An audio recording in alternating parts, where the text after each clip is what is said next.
ஓடி ரசத்தை காக்கா வலி போடு எனக்கு அங்க டான்ஸ் ஆடிட்டு இருக்க சார் எல்லாத்துலயும் விளையாடு. சீக்கிரம் சொம்படுத்த கையில் கொடுக்காத சொம்படுத்த கையில கொடுக்காத நீ ஏன்ச்சு புரியல கரண்ட் எடுத்து வச்சிரும் பாத்துக்கோ. நல்லா பயந்துட்டேன் நானே. சாப்பிட்டு இப்படியே பண்ணுவாங்க. உண்மையிலேயே அந்த ரசத்தை சாப்பிட்ட உடனே எனக்கு வந்து ஏதோ விஷம் பாய்சன் பாய்ச்ச மாதிரி ஒரு இழுத்துக்கு தெரியும் ஒரு பக்கம். ஏன் நான் ரசம் வச்சா நல்லாவே இருக்காதா? நீ சாப்பிட்டதே இல்லையா? ஏதோ புதுசா சாப்பிடுறியா? நீ ரசம் எல்லாம் சொல்லாத. நேத்து இந்த குண்டாலுக்கு முத்தியா அதை கழுவின தண்ணியில வந்து புளிய கரைச்சு ஊத்துற. ஏதாச்சும் வச்சு தந்தனே பெருமைப்படு. அங்கெல்லாம் குழம்பு வைக்காம கஞ்சி ஊத்தி கொடுக்குறாங்க. அது கறி குழம்பு சிக்கன் குழம்பு அப்படி ஏதாவது இருந்தா மட்டும் கொஞ்சமா சோறு வைக்கிறது எனக்கு. இந்த ரசம் சாம்பார் உருளைக்கிழங்கு எல்லாம் வைக்கிறப்ப மட்டும் எனக்கு அப்படியே அள்ளி வச்சிருது. எப்ப பார்த்தாலும் சோறு சோறு சோறுன்னு.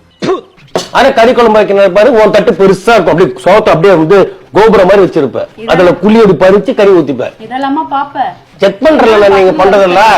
வெஜிடேரியன் மட்டும் எனக்கு சாப்பாடு அதிகமா போடுறது, நான் வெஜிடேரியன் உனக்கு அதிகமா சாப்பாடு போட்டுக்கிறது. சாப்பாட்டு விஷயத்துலமா கணக்கு பாப்ப. ஏங்க இந்த சாம்பார் சர்பத் மாதிரி இருக்கு.